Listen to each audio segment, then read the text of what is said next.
I upravo na tom ostrvu sam bio, pitam stare hrišćane da li se oni kupaju.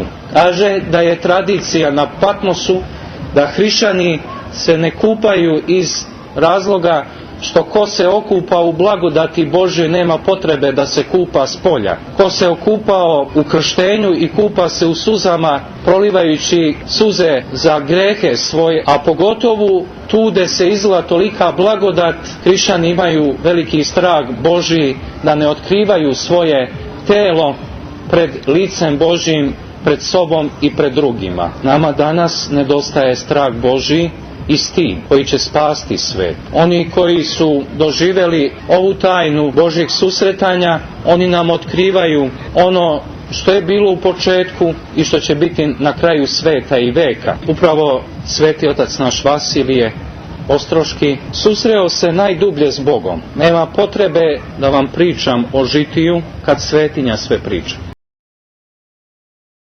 A pazite danas recimo u ljetnim mjesecima, i ovo daje odgovor na neka naša pitanja. Imate recimo čitave stihije ljudi koji odlaze na takozvane godišnje odmore i ponašaju se, to zaista kad se pogleda ovako malo sa strane, to je jedan vid nenormalnog ponašanja. I to visok stepen nenormalnog ponašanja. Mi u tome zaista vidimo demonsko dejstvo. I dejstvo ovih sila koje je i Iliodor, da kažemo, projavljivao.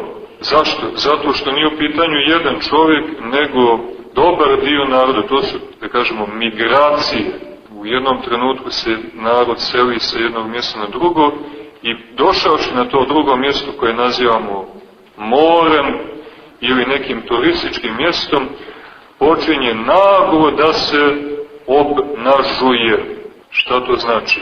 Počinje da se sebe kao u nekom transu, kao, da kažemo, pod nekom jakom hipnozom skida odjeću sa sebe, ubjedivši sebe jednim potpuno površnim argumentom. Znate, to je potpuno površan argument.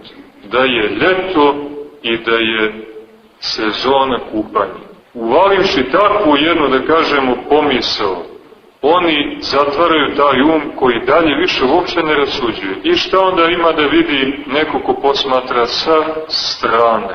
Može da vidi po ulicama gradova, ovih naših primorskih, da vidi ljude različite godišnje dobi.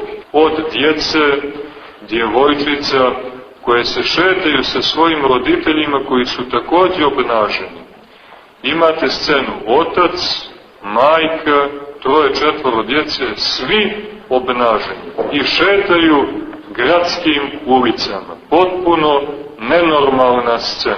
Ali da bi situacija bila još nenormalnija, u susret njima idu baka i džet, isto tako obnaženi, i idu gradskom ulicom. I onda svi oni ulaze u neki market i počinju da trguju njemu, tako obnaženi. A ona sestra koja tamo radi, prodavačica, da bi situacija bila još nenormalnija, uopšte ne reaguje, nego je sve to normalno. To imamo po gradovima, na semaforima, na pješačkim prelazima. Znači, ljudi koji su obnaženi. A na morima, braći i sestre, to jest na plažama, imamo jednu užasnu scenu. Vidimo tjelesa ljudi povaljana, znate, jedno na drugo, nabacano, bez reda, bez smisla, bez stida. I sve to govori o nekom jačem i dubljem djelovanju na umove tih ljudi. To nije moglo da dođe tek tako. Neko je morao da pokrene, neko je morao da djeluje na njih. I čitajući žitije Svetoga Lava Katanskog i djelovanje maga Iliodora, mi smo naučili da u formiranju, da kažemo, savremene svijesti savremenog čovjeka, naravno ta svijest se formira, znamo na koji način, kroz medije i kroz sve ono što se preko medija nudi, ti novi običaji, pravila, ponašanja, mode, te nove navike, da u korijenu svega toga i da je taj početni impuls, da je u njemu ukodirana demonska sila i da se ona kasnije projavljuje na taj način. Dakle, to je prvi korak, učiniti nešto da se deca sačuvaju te televizije. Ja se sjećam, smo bili u Bogosloviji, hvala Bogu da nisam od 15. do 20. godine gledao i slušao tu televiziju, ili recimo u kućama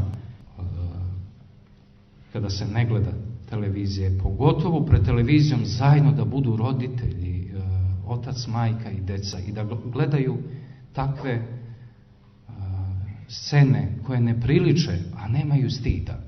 Da pocrveniš i da se zastidiš da sedi i dete i roditelj tu. A da ne govorim kako može roditelj ići sa detetom na javne plaže i na kupanja o kojima govori Sveti Jovan Zlatousti. To je nezamislivo radi kakvog uživanja.